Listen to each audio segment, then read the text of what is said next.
Chapter 36. The Silence Between. Benny Yonkers stood on the back porch of his modest home, tucked between a soybean field and an aging stretch of pine. The air was thick with the weight of approaching dusk, and the cicadas buzzed in a way that always reminded him of late summer football practice. He held a cold beer in one hand, but it had gone flat and warm. He hadn't taken a sip in 20 minutes. His thoughts were 1,000 miles from Mississippi. They were with her, Angela Lacey. He could still see her in that roadside motel mirror, shoulders bare, lips parted, eyes not quite meeting his. The moments they'd stolen in the haze of exhaustion and adrenaline had been more than just the result of lust and danger. At least it had felt that way to him. And then, like smoke, she was gone again. Off with her partner, Dakota Brown. Off chasing a killer with a red ponytail into the far corners of the country.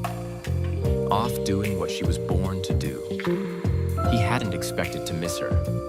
Not like this. The days since had stretched out, slow and quiet.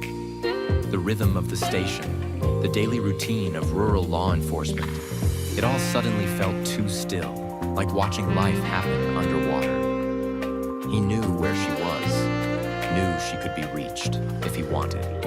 She'd scribbled her number on the back of an official business card and pressed it into his palm before she left. In case anything comes up, she'd said, but her tone had left the door cracked. Just a little.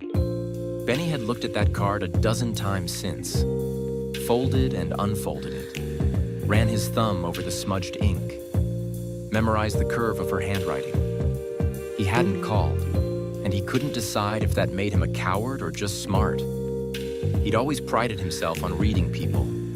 Lacey was tough, sharp, fierce as a blade and twice as quick.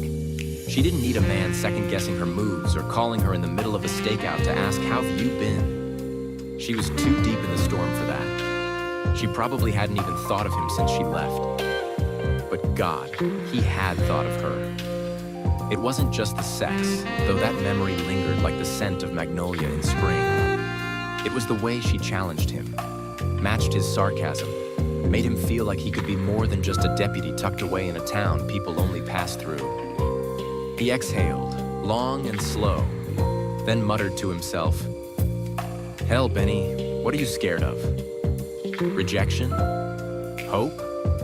The idea that she might answer, but with cool professionalism, like nothing had happened at all? Or worse, what if she didn't answer at all?" He brought the bottle to his lips and drank anyway, cringing at the taste. Maybe it wasn't the right time. Maybe she needed to finish this case, this run across the country chasing death. Maybe when it was over, she'd call him, or maybe she'd forget. Either way, the business card was still in his drawer. And her voice, the way she said his name that morning, still lived in the back of his mind like a record on repeat. He took one last look out at the fields. The sun had dipped low, casting everything in amber and quiet gold. "Be safe out there, Lacey," he said to the open air. And though the night gave no reply, he hoped somehow she heard it.